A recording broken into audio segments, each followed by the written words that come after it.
ఉందిలే దీవెన, ఎందుక వేదన, పొందిన యాతన దేవుడి మరచునా. నీ పక్షమున జరిగిన అన్యాయమునకు దేవుడు తీర్చే తీర్పులకు కూడా ఆ నిర్ణయ కాలం రావాలి. మొత్తానికి ఉంటుంది సినిమా.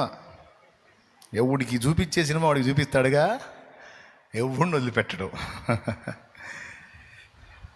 నవ్వేవాడిని నవ్వని, వెటకారం చేసేవాడిని చేయని, తిట్టేవాడిని తిట్టని, దూషించేవాడిని దూషించని, అవమానంగా మాట్లాడేవాడిని మాట్లాడని.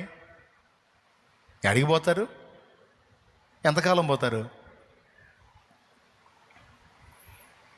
మన పక్షమున ప్రతీకారము చేయుటకు దేవుని బలమైన బాహు ముందే చాపబడి ఉన్నది.